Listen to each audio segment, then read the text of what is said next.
नमस्कार दोस्तों, मैं अमन स्वागत करता हूं आपके अपने YouTube चैनल एजुकेशन हब पे। भारत के राज्य दर्शन के इस क्लास में हम आज देखेंगे राजस्थान राज्य के बारे में कुछ बेसिक जानकारियां। तो चलिए शुरू करते हैं बिना किसी देरी के। तो सबसे पहले इसके नामकरण की अगर बात करें तो वाल्मीकि जिन्होंने रामायण लिखा था, तो वाल्मीकि जी ने राजस्थान प्रदेश को मरुकांतार कहा था। ठीक है, तो यहाँ पे बेसिक तौर पे ये पता चलता है कि राजस्थान का उल्लेख प्राचीन भारत के इतिहास में भी आता है, लेकिन उस समय इसका नाम क्या हुआ करता था, मरुकांत हुआ करता था। आगे की राजपूताना शब्द का सबसे पहले प्रयोग 1800 ईस्वी में जॉर्ज थॉमस ने किया था। क्योंकि बेसिक तौर पे हम जब राजपूताना राज्य की बात करते हैं तो हमें ज़्यादातर राजपूताना राज्य जो देखने को मिलता है राजस्थान राज्य में मिलता है। तो इसलिए जो शब्द का प्रयोग जो सबसे पहले किया गया था सन 1800 में जॉर्ज थॉमस ने किया था। आगे की विलियम फ्रैंकलिन ने 1805 में military memoirs of mister George Thomas नामक एक पुस्तक प्रकाशित की, और उसमें उसने कहा कि जॉर्ज थॉमस संभवतः पहला व्यक्ति था जिसने राजपूताना शब्द का प्रयोग इस भूभाग यानी कि राजस्थान के लिए किया था। आगे के कर्नल जेम्स टॉड ने इस प्रदेश का नाम रायथान रखा, क्योंकि स्थानीय साहित्य एवं बोलचाल में राजाओं के निवास प्रांत को रायथान कहते थे। उन्होंने 1829 में अपनी लिखी प्रसिद्ध ऐतिहासिक पुस्तक एंशल एनक्विटीज ऑफ राजस्थान में बेसिक तौर पे इस भौगोलिक प्रदेश के लिए राजस्थान शब्द का प्रयोग किया था। तो राजस्थान कहें या रायथान कहें। आगे आपका कि 30 मार्च सन 1949 को, ठीक है, इसका स्थापना हुआ, इसलिए प्रत्येक वर्ष 30 मार्च को राजस्थान राज्य स्थापना दिवस मनाया जाता है। आगे कि 26 जनवरी 1950 को इस प्रदेश का जो आधिकारिक नाम था वह राजस्थान स्वीकृत किया गया। यद्यपि राजस्थान के प्राचीन ग्रंथों में राजस्थान शब्द का उल्लेख नहीं मिलता है, लेकिन वह शब्द क्षेत्र के विशेष रूप से प्रयुक्त न होकर रियासत या राज्य क्षेत्र के रूप में प्रयुक्त है। जैसे कि राजस्थान शब्द का प्राचीनतम प्रयोग राजस्थानी आदित्य विक्रमी संवत 682 में उत्कीर्ण बसंतगढ़ी जो है ये एक शिलालेख है और जो कि सिरोही से मिला हुआ है। तो उसमें बेसिक तौर पे जो राजस्थान राज्य का नाम मिलता है उसका नाम होता है राजस्थानीय आदित्य। ठीक है, तो ये नाम बेसिक तौर पे मिलता है। तो ये चीज़ पता चलता है कि बेसिक तौर पे आधुनिक भारत से पहले अगर राजस्थान के बारे में जाना जाए तो यहाँ पे राजस्थान का कोई स्पष्ट नामकरण नहीं मिलता है, लेकिन अलग अलग नामों से इस भूभाग के बारे में लोग बाग अपने ग्रंथों में अपने वाक्यों में इनके बारे में दर्शाते हैं। यहाँ पे जैसे कि मूढ़ोत नौसरी की ख्यात व बिरभान के राज रूपक में राजस्थान शब्द का प्रयोग हुआ है। यह शब्द भौगोलिक प्रदेश राजस्थान के लिए प्रयुक्त हुआ नहीं लगता, अर्थात राजस्थान शब्द के प्रयोग के रूप में कर्नल जेम्स टॉड को ही श्रेय दिया जाता है। तो अर्थात आप कह सकते हो कि यहाँ पर सबसे पहले राजस्थान शब्द का प्रयोग किसने किया था, कर्नल जेम्स टॉड ने किया था। इससे पहले बेसिक तौर पर इसके अलग अलग नाम मिलते हैं, लेकिन आधिकारिक तौर पर राजस्थान शब्द का प्रयोग कहीं पर नहीं मिलता है। अब यहाँ पे हम राजस्थान की अगर सीमा की बात करें तो राजस्थान की जो सीमा है एक अंतर्राष्ट्रीय सीमा लगती है, जो कि आप उत्तर में लगभग देख सकते हैं पाकिस्तान। उसके बाद एक देश से अंतर्राष्ट्रीय सीमा बनाता है और इसी पाकिस्तान से लगा हुआ एक रेखा है जिसको अक्सर करके एग्जाम में पूछा जाता है, रेड क्लिफ रेखा। ठीक है, तो रेड क्लिफ रेखा जो भारत और पाकिस्तान की सीमा बनाती है वह राजस्थान राज्य से ही लगी हुई है। उसके बाद आप ये देखोगे कि अगर राज्यों की बात करें तो यहाँ पर पंजाब राज्य से सीमा बनाता है, उसके बाद हरियाणा राज्य से, उत्तर प्रदेश से और मध्य प्रदेश और गुजरात राज्यों से। तो राज्यों की बात करें तो एक पंजाब, दूसरा हरियाणा, तीसरा आपका उत्तर प्रदेश, चौथा मध्य प्रदेश और पांचवा गुजरात। अर्थात 5 राज्यों से यह अपनी सीमा बनाता है और एक देश यानी कि पाकिस्तान से यह अपनी अंतर्राष्ट्रीय सीमा बनाता है। रेड क्लिफ रेखा जो आप भारत और पाकिस्तान के मध्य में पढ़ते हो, इसी राजस्थान राज्य से लगा हुआ है पाकिस्तान देश की सीमा के साथ।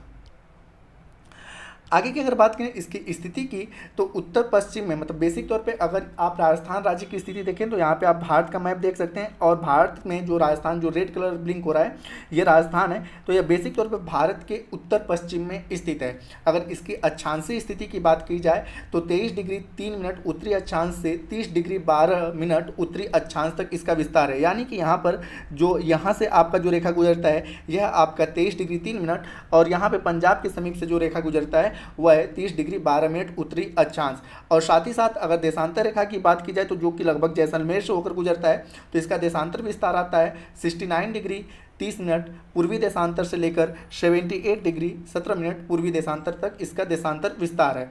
साथ ही साथ इसका उत्तर से दक्षिण की अगर लंबाई की बात करें तो उत्तर से दक्षिण, तो राजस्थान राज्य का जो सबसे उत्तरी जिला है उसका नाम है गंगानगर। ठीक है, तो गंगानगर, और गंगानगर का जो सबसे उत्तरी गांव है उसका नाम है आपका कोड़ा गांव। तो यहाँ पे गंगानगर से लेकर और राजस्थान राज्य का जो सबसे दक्षिणी जिला है उसका नाम है बावड़ा। ठीक है, तो बावड़ा में जो गांव है, ठीक है, जो सबसे दक्षिणी गांव है उसका नाम है बोरकुंड गांव। तो उत्तर से दक्षिण तक इसकी जो पूरी लंबाई है वो है 826 किलोमीटर। ठीक है, उत्तर से दक्षिण तक इसकी टोटल लंबाई है आपका 826 किलोमीटर। आगे की अगर बात करें तो यहाँ पे आपका बांसवाड़ा में एक कुशलगढ़ गांव है जहाँ पर 21 जून को सूर्य की किरणें कर्क रेखा पर लंबवत पड़ती हैं, और गंगानगर में सूर्य की किरणें सर्वाधिक तिरछी और बांसवाड़ा में सूर्य की किरणें सर्वाधिक सीधी पड़ती हैं। तो ये राजस्थान के बारे में पूछा जा सकता है कि किस राज्य में, किस जिले में सूर्य की किरणें 21 जून को सर्वाधिक तिरछी और किस जिले में सूर्य की किरणें सर्वाधिक लंबवत पड़ती है। तो तिरछी कहाँ पर पड़ती है, तो बांसवाड़ा में, और यहाँ सर्वाधिक तिरछी कहाँ पड़ती है, गंगानगर जो कि सबसे उत्तरी जिला है, और सर्वाधिक आपका तिरछी का मतलब कि सीधी किरणें कहाँ पड़ती है, तो बांसवाड़ा में पड़ती हैं। आगे कि राजस्थान में सूर्य की लंबवत किरणें केवल बांसवाड़ा में ही पड़ती है, जैसा कि मैंने बताया, बाकी सभी जगहों पे क्या होती है, तिरछी पड़ती हैं। आगे की अगर हम बात करें यहाँ पर बेसिक तौर पे, तो यहाँ पर है कि सिरों से अलवर की ओर जाती हुई 480 किलोमीटर लंबी अरावली पर्वत श्रृंखला प्राकृतिक दृष्टि से राज्य को दो भागों में बांटती है। अब यहाँ पे आप देखोगे, यहाँ पे जो जिला है उसका नाम है सिरों, ये पूरा अरावली पर्वतमाला है, और यहाँ पर जो है उसका नाम है अलवर। तो यह लगभग राज्य को दो भागों में बांटता है। इसको हम लोग पूर्वी भाग कहते हैं और इसको हम लोग पश्चिमी भाग कहते हैं। तो यहाँ पर अगर आपसे पूछा जाए कि राजस्थान राज्य में जो अरावली पर्वत है, ठीक है, वह एक वर्तमान समय में एक अपशिष्ट पर्वत हो चुका है। तो इसकी लंबाई कुल कितनी है, तो 480 किलोमीटर, और यह राजस्थान को मुख्य विभाजक रेखा, राजस्थान में मुख्य विभाजक रेखा कार्य करती है कि यह राजस्थान को पूर्वी और पश्चिमी राजस्थान में बांटने का कार्य करती है। आगे की अगर आप देखोगे तो राजस्थान का जो पूर्वी संभाग है, तो पूर्वी संभाग शुरू से ही उपजाऊ रहा है, और इस भाग में वर्षा का औसत जो होता है, बेसिक तौर पे ये जो पूर्वी संभाग है, ठीक है, तो यहाँ पे बेसिक तौर पे जो वर्षा होती है 50 सेंटीमीटर से 90 सेंटीमीटर तक होती है। और राजस्थान के निर्माण के पश्चात चंबल और माही नदियों पर बड़े बड़े बांध और जल विद्युत गृह बनाए गए, जिनसे कि राजस्थान को सिंचाई और बिजली की सुविधा उपलब्ध हुई। अन्य नदियों पर भी मध्यम श्रेणी के बांध बने हुए हैं, जिन पर हजारों हेक्टेयर सिंचाई होती है, और इस भाग में तांबा, जस्ता, अब्रक, पन्ना, घिया, पत्थर और अन्य खनिज पदार्थों के भंडार मिलते हैं। तो हम यहाँ बात कर रहे हैं इस पूर्वी भाग की, और यहीं पर आप अन्य सारी नदियों को भी देख सकते हैं, जैसा कि मैंने बताया कि माही, चंबल, इस प्रकार की नदियाँ आपको यहीं पर, जैसे कि आप यहाँ पे चंबल देख सकते हैं, उसके बाद यहाँ पर ये माही नदी है। तो ये बेसिक तौर पे इस क्षेत्र की बड़ी बड़ी नदियाँ हैं। ठीक है, आगे की ओर बढ़ते हैं यहाँ पर। तो यहाँ पे कि राजस्थान का जो पश्चिमी भाग है, मतलब कि मैंने बताया था, यहाँ पे आप ये देख सकते हैं कि ये पूरा जो आपको दिख रहा है, ये वाला पार्ट, कलर चेंज अगर हम करें यहाँ पर, तो ये वाला जो पूरा पार्ट है ये क्या है, आपका अरावली का पार्ट है, और इसके पूर्व में ये आपका पूर्वी संभाग है, और इसके यहाँ पे ये पश्चिमी संभाग है। तो यहाँ पे कह रहा है कि राजस्थान पश्चिमी देश का सबसे बड़ा रेगिस्तान है थार, और थार रेगिस्तान का विस्तार किन किन जिलों में मुख्यतः है, तो जैसलमेर में है, बाड़मेर में है, जोधपुर में है, बीकानेर में है, और श्री गंगानगर में। इन सारे राज्यों में थार के मरुस्थल का विस्तार हमें देखने को मिलता है। इन सारे राज्यों में थार के मरुस्थल का विस्तार देखने को मिलता है। तो यहाँ पे है कि मतलब कि देश का सबसे बड़ा जो रेगिस्तान है थार है, इसका एक अन्य नाम आता है जिसका नाम आता है थार पाकर। इस भाग में औसतन जो वर्षा होती है 12 सेंटीमीटर से 30 सेंटीमीटर तक ही होती है, और इस भाग में लूनी, बांडी आदि नदियाँ हैं जो कि वर्षा के कुछ दिनों को छोड़कर प्रायः सूखी रहती हैं। देश की स्वतंत्रता से पूर्व बीकानेर राज्य गंगा नहर द्वारा, आप यहाँ पे देख सकते हैं, बीकानेर राज्य जो है गंगा नहर द्वारा पंजाब की नदियों से पानी प्राप्त करता था, लेकिन स्वतंत्रता के बाद राजस्थान इंडस बेसिन ने रावी और व्यास नदियों से 52.6% पानी का भागीदारी बन गया।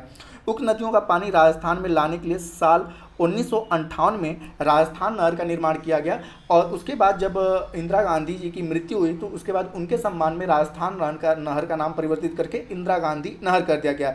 तो इस विशाल परियोजना को शुरू किया गया, जो कि जोधपुर, बीकानेर, चूरू एवं बाड़मेर जिलों के नगर और कई गाँवों को नहरों से विभिन्न लिफ्ट परियोजनाओं से पहुँचाए गए पीने के पानी को उपलब्ध हो सका। साथ ही साथ अगर बात करें तो खारी नदी जो है उदयपुर और अजमेर और आपका मेरवाड़ा के सीमा रेखा मतलब ये जो खारी नदी है वो क्या करती है कि उदयपुर, अजमेर और मेड़वाड़ा की सीमा रेखा बनाती है। और पश्चिमी राजस्थान यानी कि मारवाड़ को मरुका नईतर भी कहा जाता है। इस प्रकार से राजस्थान के रेगिस्तान का एक बड़ा भाग अत्यंत सस्य श्यामलाम भूमि में बदल जाएगा। तो बेसिक तौर पे पहले क्या था, जब तक इंदिरा गांधी नहर नहीं थी तब तक यह बिल्कुल सूखा भाग था, लेकिन जब इंदिरा सागर नहर आया तो यह धीरे धीरे अब हरियाली की ओर उन्नत हो रहा है। अब यहाँ पे है कि बेसिक तौर पे इस प्रकार की हरियाली अब आपको देखना होगा। तो सूरतगढ़ जैसे इलाकों में आप, ठीक है, बेसिक तौर पे सूरतगढ़ जैसे इलाकों में आप जाके इस प्रकार की हरियाली आप देख सकते हैं। आगे आपका है कि यह जो राज्य है क्षेत्रफल की दृष्टि, इसका जो क्षेत्रफल है 3.42 लाख वर्ग किलोमीटर है, जो कि क्षेत्रफल की दृष्टि से भारत का पहला सबसे बड़ा, अगर आपसे पूछा जाए कि भारत का क्षेत्रफल की दृष्टि से सबसे बड़ा राज्य कौन सा है तो राजस्थान है। और यह भारत के पूरे भूभाग का अकेले 10.40% इसका क्षेत्रफल आता है। तो क्षेत्रफल की दृष्टि से भारत का सबसे बड़ा राज्य राजस्थान है, जो भारत के कुल क्षेत्रफल का 10.40% अपने पास रखे हुए है।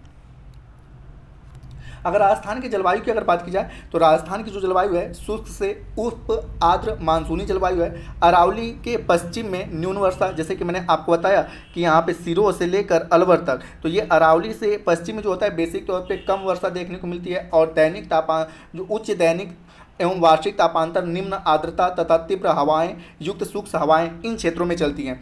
और वहीं दूसरी ओर अगर अरावली के पूर्व में, मतलब कि इस डायरेक्शन में देखा जाए तो अरावली के पूर्व में अर्ध शुष्क एवं उप आर्द्र जलवायु है, अक्षांशीय स्थिति है, समुद्र से दूरी है, समुद्र तल से ऊंचाई है, अरावली पर्वत श्रेणी की स्थिति एवं दिशा, वनस्पति आवरण आदि सभी यहाँ के जलवायु को प्रभावित करती हैं।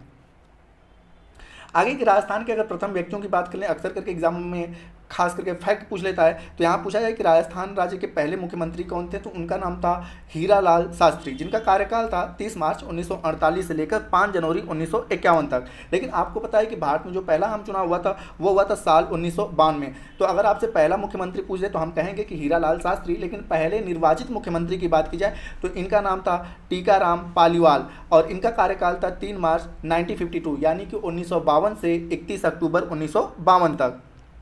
उसके बाद राजस्थान राज्य के अगर प्रथम राज्यपाल की बात की जाए तो राजस्थान राज्य के पहले राज्यपाल थे श्री गुरुमुख निहाल सिंह, और इनका कार्यकाल था 1 नवंबर साल 1956 से 16 अप्रैल साल 1962 तक। और यहाँ पे बात किया है कि राजस्थान के पहले मुख्य न्यायाधीश कौन थे, क्योंकि राजस्थान राज्य का खुद का उच्च न्यायालय है, तो इसके पहले मुख्य न्यायाधीश जो थे उनका नाम था कमलाकांत वर्मा। और राजस्थान के सबसे युवा सांसद हैं जो कि वर्तमान समय में भी काफ़ी चर्चे में रहते हैं, उनका नाम है सचिन पायलट। राजस्थान के प्रथम विधानसभा अध्यक्ष जो थे उनका नाम था नरोत्तम जोशी, और राजस्थान के प्रथम पुलिस महानिरीक्षक यानी कि आईजीपी जो थे उनका नाम था के बनर्जी। और साथ ही साथ राजस्थान के प्रथम पुलिस महानिदेशक यानी कि डीजीपी जो थे उनका नाम था रघुनाथ सिंह। और राजस्थान की प्रथम महिला मुख्यमंत्री जो थी उनका नाम था वसुंधरा राजे, जो वर्तमान समय में भी राजनीति में काफ़ी एक्टिव हैं, और इनका कार्यकाल था 8 दिसंबर साल 2003 से 11 दिसंबर साल 2008 तक। और राजस्थान राज्य की पहली महिला जो राज्यपाल थी उनका नाम था प्रतिभा देवी पाटिल, और इनका कार्यकाल था 8 नवंबर साल 2004 से 21 जून साल 2007 तक। और राजस्थान राज्य की पहली महिला विधानसभा अध्यक्ष जो थी उनका नाम था सुमित्रा सिंह। तो ये राजस्थान के पहले व्यक्ति तो हो गए। अब यहाँ पे जानेंगे कि प्राचीन काल में राजस्थान की स्थिति क्या थी। तो प्राचीन काल की अगर बात की जाए तो प्राचीन समय में ही राजस्थान में आदिवासी कबीलों का शासन था प्राचीन काल में बेसिक तौर पे, क्योंकि यहाँ पे काफ़ी अधिक मात्रा में जंगल हुआ करते थे, पहाड़, और साथ ही साथ यहाँ पर मरुस्थल हुआ करते थे। तो बेसिक तौर पर यहाँ पे आदिवासी कबीले प्राचीन काल में हमें देखने को मिलते थे। 2500 ईसा पूर्व से पहले राजस्थान बसा हुआ था, और उत्तरी राजस्थान में सिंधु घाटी सभ्यता की नींव भी रखी गई थी। तो आपने पता है कि राजस्थान राज्य में कई सारे सिंधु घाटी के स्थल हमें देखने को मिलते हैं। भील और मीणा जनजाति इस क्षेत्र के रहने के लिए पहली जनजाति मानी जाती है। आज भी काफ़ी चर्चा में आता है भील और मीणा जनजाति। तो कई बार एग्जाम पूछा जाता है कि भील और मीणा जनजाति किस राज्य की है, तो राजस्थान राज्य की है। संसार के प्राचीनतम साहित्य में अपना स्थान रखने वाले आर्यों के धर्म ग्रंथ ऋग्वेद में राजस्थान को मत्स्य जनपद के नाम से उल्लेख किया गया है, जो कि वर्तमान समय के राजस्थान के स्थान पर अवस्थित था। तो प्राचीन काल में राजस्थान का जो बेसिक तौर पे प्राचीन इतिहासों में हमें वर्णन मिलता है, मत्स्य जनपद के नाम से उल्लेख मिलता है। और महाभारत कथा में भी मत्स्य नरेश विराट का उल्लेख मिलता है, और यहीं विराट में ही, ठीक है, बेसिकली इसी मत्स्य साम्राज्य में ही पांडवों ने अपना अज्ञातवास काटा था। करीब 13वीं शताब्दी के पूर्व तक पूर्वी राजस्थान और हड़ौती पर मीणा तथा दक्षिण राजस्थान पर भील राजाओं का शासन था। लेकिन उसके बाद मध्यकाल में राजपूत जाति के विभिन्न वंशों ने इस राज्य के विविध भागों पर अपना बनाया, तो उस भागों का नामकरण भी अपने वंश क्षेत्र की प्रमुख बोली अथवा स्थान के अनुरूप कर दिया। जैसे ये राज्यों की अगर बात करें, जैसे चित्तौड़गढ़, उदयपुर, डूंगरपुर, बांसवाड़ा, प्रतापगढ़, जोधपुर, बीकानेर, किशनगढ़, सिरोही, कोटा, बूंदी, जयपुर, अलवर, करौली, झालवाड़ा, मेरवाड़ और टोक। टोक बेसिक तौर पे मुस्लिम पिंडारियों का एक साम्राज्य हुआ करता था। आगे अगर आपने महाराणा प्रताप के बारे में जानते होंगे तो राजा महाराणा प्रताप और महाराणा सांगा और महाराजा सूरजमल, महाराजा जवाहर सिंह और वीर तेजाजी अपने असाधारण राजभक्ति और शौर्य के लिए इसी राजस्थान में बेसिक तौर पे जाने जाते हैं। पन्ना धाय जैसी बलिदान माताओं का भी जो उल्लेख आता है, उनका भी संबंध राजस्थान राज्य से। मीरा जैसी जोगिन जो बेसिक तौर पे कृष्ण भक्त कही जाती हैं, उनका भी संबंध राजस्थान राज्य से ही आता है। आगे की अगर बात करें यहाँ पर, तो कर्मा बाई जैसी भक्तिनी जैसी भगवान जो कि जगन्नाथ जी को अपने हाथों से खिचड़ी खिलाया था, उनका भी संबंध राजस्थान राज्य से आता है। इन राज्यों के नामों के साथ साथ इनके कुछ भूभाग को स्थानीय एवं भौगोलिक विशेषताओं के परिचायकों के नाम से भी पुकारा जाता है। पर तथ्य यह है कि राजस्थान के अधिकांश तत्कालीन क्षेत्रों के नाम वहाँ की बोली जाने वाली प्रमुखतम बोलियों पर ही रखे गए हैं। जैसे कि उदाहरण में ढूढ़ाड़ी बोली के इलाके को ढूढ़ाड़, जो कि वर्तमान समय का जयपुर है, तो उसे ढूढ़ाड़ के नाम से जाना जाता है। ठीक है, ढूढ़ाड़ के नाम से जाना जाता है। जैसे कि जयपुर वाला जो क्षेत्र यहाँ पे दिख रहा है, इसे हम क्या कहते हैं, ढूढ़ाड़ कहते हैं। आगे आपका कि मेवाती मतलब मेवाती बोली वाले निकटवर्ती भूभाग अलवर को मेवात कहा जाता है। तो आप यहाँ पे जयपुर के बगल में अलवर, तो मेवात का भी जिक्र आता है। तो बेसिक तौर पे यहाँ पे मेवाती बोली बोली जाती है, इसलिए इसे मेवात कहा जाता है। उदयपुर क्षेत्र में बोली जाने वाली बोली जो है मेवाड़ी के कारण उदयपुर को मेवाड़ के नाम से जाना जाता है। तो आप यहाँ पर उदयपुर को देख सकते हैं, यहाँ पे उदयपुर को देख सकते हैं। तो मेवाड़ी क्षेत्र का अगर बेसिक तो उदयपुर के आसपास का जो क्षेत्र है वो मेवाड़ी क्षेत्र का आता है। और ब्रज भाषा बाउल क्षेत्र को ब्रज कहा जाता है। और साथ ही साथ आगे कुछ अन्य नाम है, जैसे कि मारवाड़ी बोली के कारण बीकानेर। अब आप यहाँ पे बीकानेर देख सकते हैं, इसके नीचे जोधपुर के इलाके को मारवाड़ के नाम से जाना जाता है। और बांगड़ी बोली पर ही डूंगरपुर, बांसवाड़ आदि को बागड़ कहा जाता है। तो यहाँ पर आप देख सकते हैं कि सबसे नीचे जो दक्षिणतम क्षेत्र है, मतलब कि राजस्थान राज्य का जो सबसे दक्षिणी जिला है, उसका नाम बांसवाड़ है और उससे लगा हुआ डूंगरपुर है। तो इस वाले क्षेत्र को बागड़ कहा जाता है।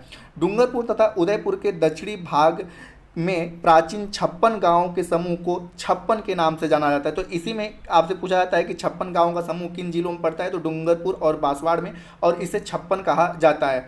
और साथ ही साथ माही नदी के तटीय भूभाग को कोयल तथा अजमेर मेवाड़ के पास, तो आप यहाँ पे देख सकते हैं अजमेर। ठीक है, तो अजमेर जो है, और साथ ही साथ तो यहाँ पे आप देख सकते हैं कि अलवर के नीचे आपका अलवर के नीचे जयपुर, जयपुर के नीचे अजमेर है। तो अजमेर मेरवाड़ के पास वाले कुछ पठारी भाग को ऊपर माल की संज्ञा दी गई है।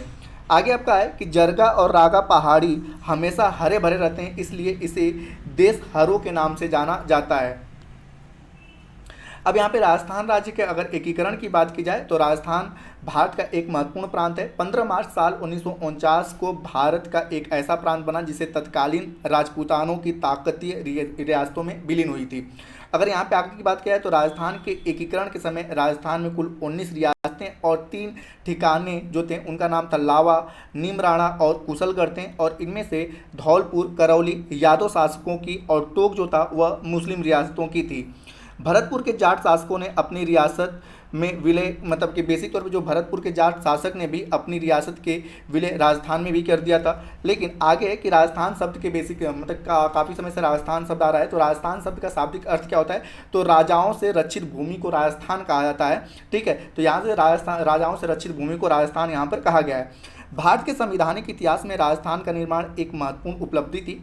ब्रिटिश शासकों द्वारा भारत को आज़ाद करने की घोषणा के बाद जब सत्ता का हस्तांतरण की कार्रवाई शुरू की गई, तभी लग गया था कि आज़ाद भारत का राजस्थान प्रांत बनना तत्कालीन भारत के हिस्से के लिए काफ़ी मुश्किल होगा, क्योंकि यहाँ पर राजपूताना या देसी राजवाड़ों का काफ़ी अधिक वर्चस्व था।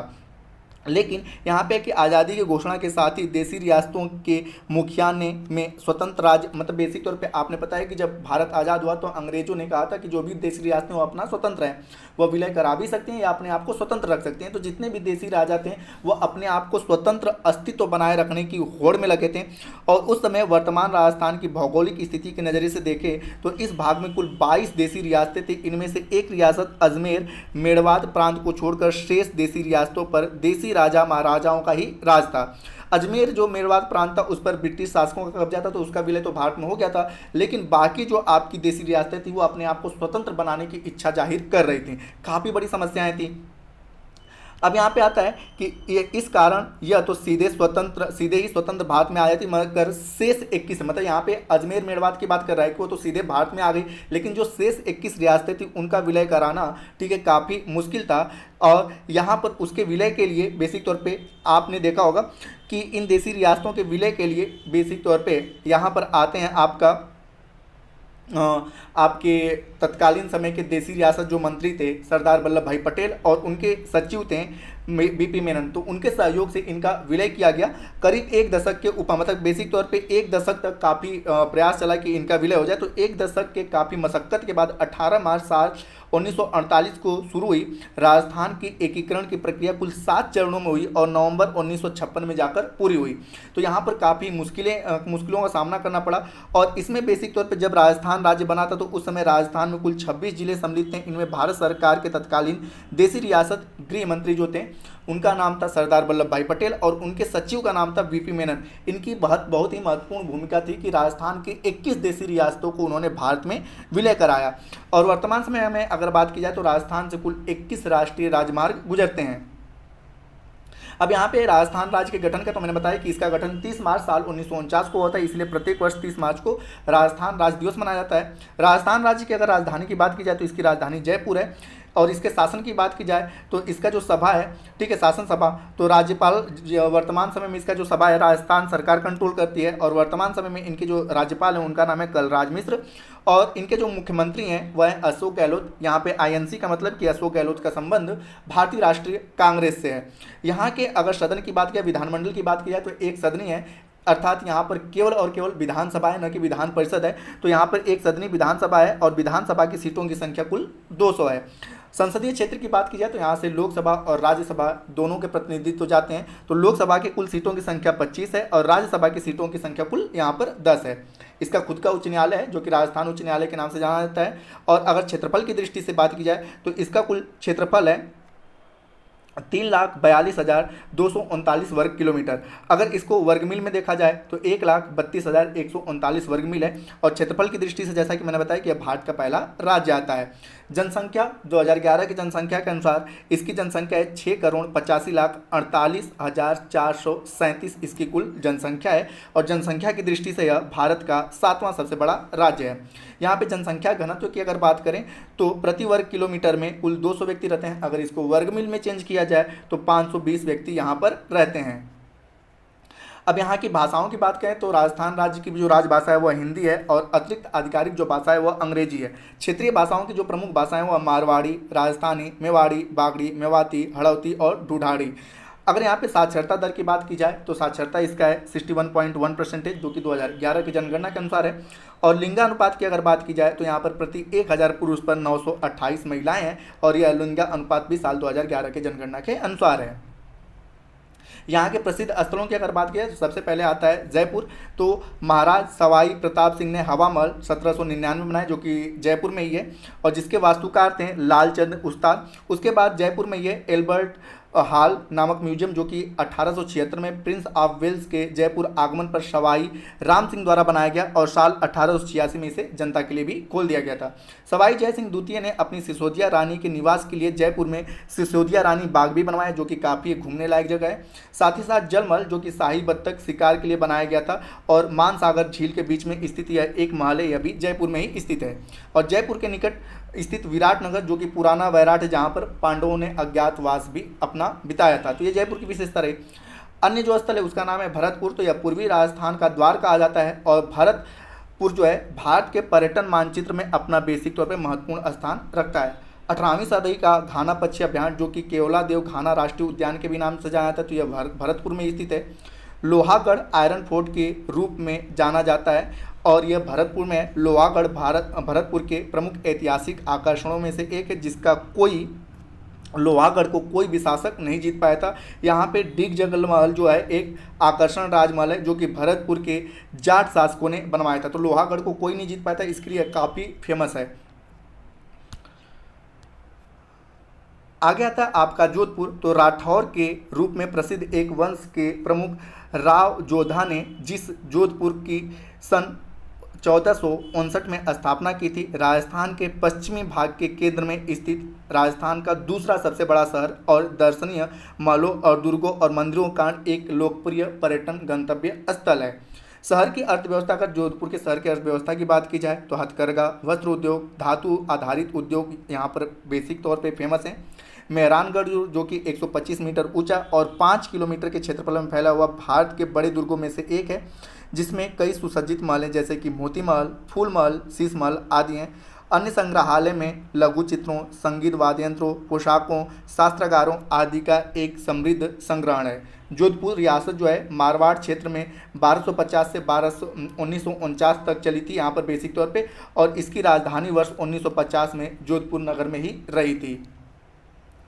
अगला है आपका सवाई माधोपुर। तो सवाई माधोपुर शहर की स्थापना जयपुर के पूर्व महाराज सवाई माधो सिंह प्रथम ने साल 1765 ईस्वी में किया था और इन्हीं के नाम पे 15 मई साल 1949 को सवाई माधोपुर जिला बनाया गया। मेड़ा बाहुल्य इस जिले का ऐतिहासिक तौर पे काफ़ी महत्व है। राजस्थान राज्य का प्रथम राष्ट्रीय उद्यान इसी जिले में स्थित है, जिसे रणथंभौर राष्ट्रीय उद्यान के नाम से जाना जाता है। इस उद्यान के कारण सवाई माधोपुर को टाइगर सिटी के नाम से भी पहचान मिली हुई है। सवाई माधोपुर जिले में चौहान वंश का ऐतिहासिक रणथंभौर दुर्ग विश्व धरोहर की सूची में शामिल है। अपनी प्राकृतिक बनावट और सुरक्षात्मक दृष्टि से अभेद्य यह दुर्ग विश्व में अनूठा। इस दुर्ग का सबसे प्रसिद्ध शासक महाराजा हमीरदेव चौहान राजस्थान के इतिहास में अपने हट के कारण काफ़ी प्रसिद्ध रहा। सवाई माधोपुर रेलवे स्टेशन पर बाघों की चित्रकारी की विश्व में एक अलग पहचान है, इसीलिए इसे वन्यजीव फ्रेंडली स्टेशन भी कहा जाता है। और लास्ट वन है आपका बूंदी। तो इस शहर की स्थापना महाराजा बूंदा मीणा द्वारा किया गया था और जय सागर झील जो है वह बूंदी के शासक जयता मीणा द्वारा ही बनवाया गया था। लास्ट वन में बात करते हैं। आपने पता है कि वर्तमान समय में राजस्थान में कुल जिलों की संख्या हो गई है 50। तो जो नए जिले बने हैं वो कुछ इस प्रकार से हैं: अनूपगढ़, बलोतारा, ब्यावर, डीग, डिडवाना, कुचान सिटी, दूदू, गंगापुर सिटी, जयपुर शहरी, जयपुर ग्रामीण, जयपुर शहरी, जयपुर ग्रामीण जो है, उसके बाद केकड़ी, कोटलापुती, बड़ौद, उसके बाद खैरथल, नीमका थाना, फलौदी, समलुम्बर, संचौर, शाहपुर जो कि भीलवाड़ा क्षेत्र में आता है, और उसके बाद आपका बांसवाड़ा, पाली, सीकर जो है, ये सारे नए जिले आपके बने हुए हैं। तो दोस्तों ये था राजस्थान के बारे में कुछ बेसिक जानकारियाँ। उम्मीद करता हूँ कि आपको यह वीडियो पसंद आया। वीडियो पसंद आए वीडियो को लाइक करें, कमेंट करें तथा अपने दोस्तों के साथ शेयर करें, और चैनल पर नए हैं तो चैनल को सब्सक्राइब अवश्य करें। तथा इस पीडीएफ को प्राप्त करने के लिए आप हमारे टेलीग्राम से जुड़ सकते हैं, जिसका लिंक वीडियो के डिस्क्रिप्शन में दिया हुआ है। तो वीडियो के अंत तक बने रहने के लिए धन्यवाद। मिलते हैं जल्दी नेक्स्ट वीडियो में।